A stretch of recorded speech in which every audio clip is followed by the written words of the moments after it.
The Tao of Self Confidence, episode 434. Welcome to the Tao of Self Confidence, where I share stories of amazing women who have discovered their inner journey to self confidence. Visit our website at thetaoofselfconfidence.com. Your inner journey to self confidence awaits. Well, hello, friend. Welcome to the Tao of Self-Confidence, where I share stories of amazing women who have discovered their inner journey to self-confidence. I'm your host today, Sheena Yap-Chan, and today I have an amazing lady on the show today. She's a freelance makeup artist, and I'm really excited to have her on and share her story with us today. So without further ado, I'm going to introduce you to Sylvina Lopez. Sylvina, how are you today? Maybe you can fill in a little bit more about yourself to our listeners. Hey, hi Sheena. So I'm Sylvina Lopez. People also know me as Slow. That's like one of my that's I think most people know me as Slow as a nickname. I am a freelance makeup artist based in Manila. Yeah. Awesome. Well, thanks for sharing that. And what's your cultural background? I'm Filipino with a bit of Chinese, but I went to a Chinese school growing up, so I was really around Chinese culture. All my friends are Chinese, so it's like a mix of Filipino and Chinese culture. Thanks for sharing that. And Sylvina, what would be your favorite self-confidence quote? I think my favorite self-confidence quote is it's a line from a poem by Sarah Kay, and I'm paraphrasing right now, but it goes something like you are the place.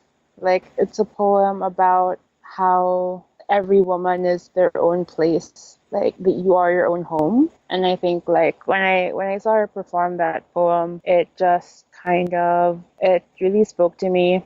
Thanks for sharing that. And that's a great quote, right? Because a lot of people feel like, we need to go find something to be who we are, not realizing like it's within us. And if we can learn to work on ourselves, especially our inner peace and inner self, it'll come out into the outer world. So I really like that. And in your own words, how would you define self-confidence? For me, self-confidence, it's a very personal thing. I think like it is related to a sense of home, a sense of comfort. And I also think that personally self-confidence isn't something that is given to you. It's almost something you take. I feel like especially for everyone has their own way of claiming their self-confidence. Like it and like for me the journey of taking that is what makes it special for each person. Yeah.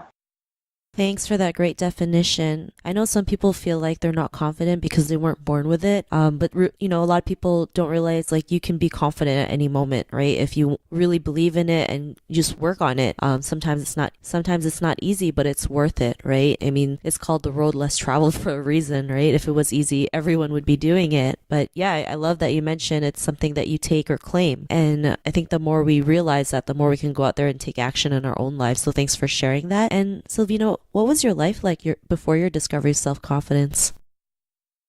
Well, for me, like, when did I realize I was when did I feel confident? I feel like it's not a particularly static feeling either. I mean, it definitely has its like peaks and valleys, but what helped me was growing up. I was very fortunate to have parents that didn't make me feel like I was lacking anything. And I feel like culturally too, especially in the school where I grew up, I was very different. Like in almost every way from my peers. I was a bit bigger, taller. I liked different things. I was just very different. Also like standard of beauty wise.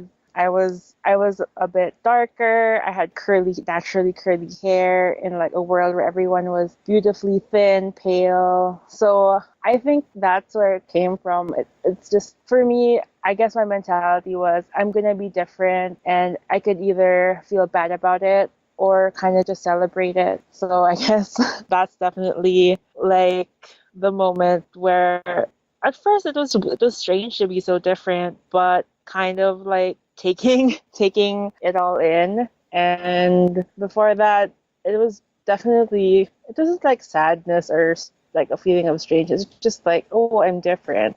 Like that was my life before I kind of owned the difference, which led to me being more confident. Thanks for sharing that. And a lot of people feel like being different is there's something wrong with them, right? They, especially living in the Philippines, like you mentioned, the standard of beauty, and it's like if you're not pale skin, you're not beautiful, which is totally wrong, right? Everyone's beautiful in their own way, and we have to learn to celebrate it. I mean, people who are, making a difference out there, they're making a difference because they know they were different, and they can go out there and give whatever skills they have that are totally different from everyone else. And what was that moment in your life when you realized, like, celebrating being different was a good thing? What was that aha moment? I think it definitely coincided with my makeup artistry for sure, because when I was starting out, it's like I knew I wanted to say something with my makeup, and as like I touched more faces, as I was able to kind of make more transformations, it just hit me that what I wanted to say was that beauty isn't always pretty. And then, like, as I explored that concept, I realized a lot of the times personally when I felt beautiful or when I saw beauty were times when I wasn't at all pretty. There were times where I was ugly, or like quote unquote ugly to other people. I was working hard. I was like, there are moments in life where it's not necessarily pretty, but it's just so beautiful. So I like to kind of explore that kind of nuance and help people feel it through my work. And I guess that was definitely my aha moment, and that's what keeps me going as a makeup artist. I want to share that moment, and it's a very inclusive feeling, I think. Like, once people start to feel like pretty isn't something you have to be, and you can still be beautiful, you can still be so many things, it's definitely freeing, and you definitely get a lot of confidence from that. Thanks for sharing that. And I like the message that you have throughout your, by showing it through your makeup artistry, right? People just think makeup is just like hiding all your flaws, but really it's like, you tell it in a different way, right? You want to celebrate beauty in a different way, and I think that's great. I think it's something that, sets you apart sometimes from the rest because you see it in a different perspective. And because of that realization, what's your life been like now?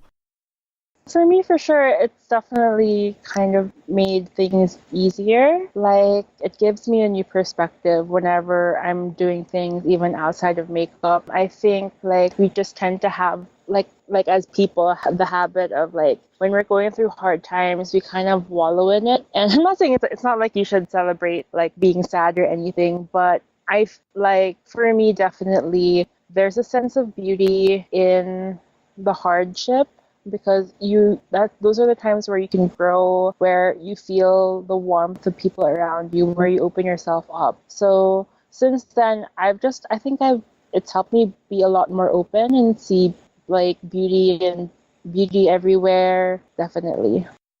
Awesome. Well, thanks for sharing that. And to the woman who's listening to your episode, she may be in her own journey of self-confidence. What would be that one tip you would give to her? For me, I think the only advice I could confidently give would be spend time with yourself and, like, love yourself, discover who you are, and own who you are for sure.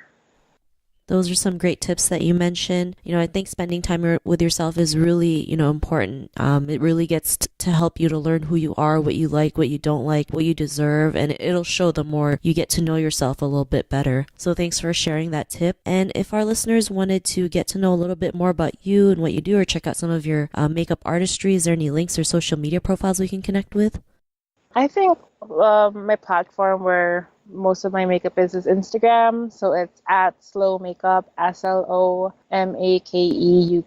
Slow Makeup.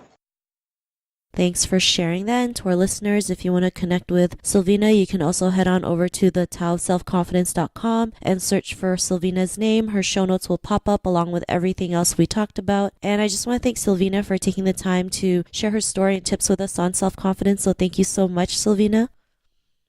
Thanks so much, Sheena. Yeah, it was so great. Yeah, thank you. Not a problem. It was really great having you on the show. And to our listeners, be on the lookout for another new episode of another amazing woman's journey to self-confidence. And we'll talk to you soon. Bye for now.